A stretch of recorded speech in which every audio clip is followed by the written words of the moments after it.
চলো না না না না প্রিয় যাই যাই বলো না।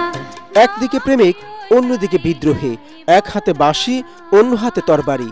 কবির লেখায় ফুটে উঠেছে আবেগ, অধিকার ও সাম্যের মহান পংক্তিমালা। মোর প্রিয়া হবে এসো রানী, দেব খোপায় তারার ফুল। ভালোবাসার তৃষ্ণায় মরেছি আর প্রেম দিয়েই তৃষ্ণা মিটিয়েছি, এই উচ্চারণে নজরুলের প্রেম দর্শন। তার কলমে ভালোবাসা মানে শুধু রোমান্টিকতা নয়, আত্মার মুক্তি। চেও না শুনয় না আর চেও না এ নয়ন পানে চেও না। বাঙালির কণ্ঠে কণ্ঠ মিলিয়ে তিনি গেয়েছেন দ্রোহের গান, ভালোবাসার কবিতা। তার কণ্ঠে ছিল বিদ্রোহ, কলমে ছিল অগ্নি, আর সেই অগ্নিঝরা ভাষায় লিখলেন কারার ওই লৌহ কপাট।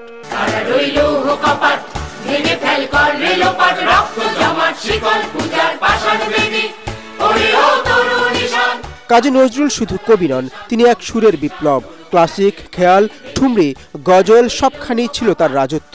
তার লেখা গজলে দীপ্তি ছড়িয়েছে প্রেম, ছিল ঈশ্বরের আরাধনাও।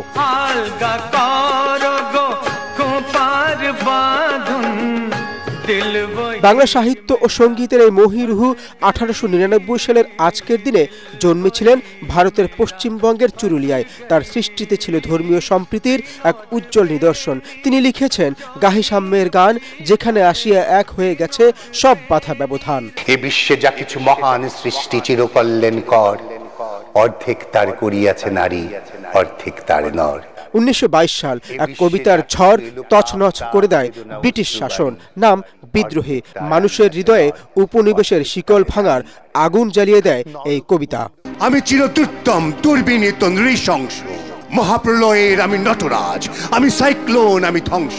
কাজী নজরুল ইসলাম নেই, কিন্তু তার সুর এখনো মানুষকে সমানভাবে আলোড়িত করে। জাতীয় কবি বলেই নয়, সাহস আর ভালোবাসার ভাষা দেই নজরুল এখনো অমর। ফুল যদি তোমার হাতে S M Ashraf, ATN Bangla. রবে গো।